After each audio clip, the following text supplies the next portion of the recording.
يعني الوقت ده كله سايبك وبرضه ما بتذاكرش؟ والله يا بابا كنت بذاكر والله. وبتلعب في الموبايل، وانا اعمل معاك إيه دلوقتي؟ والله يا بابا كنت بذاكر. والله يا بابا كنت بذاكر دلوقتي حالا. ده انا هعمل معاك القلاشة.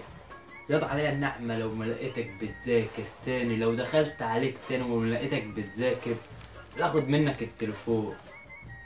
ماشي يا ماشي، انا عليا قلت لك.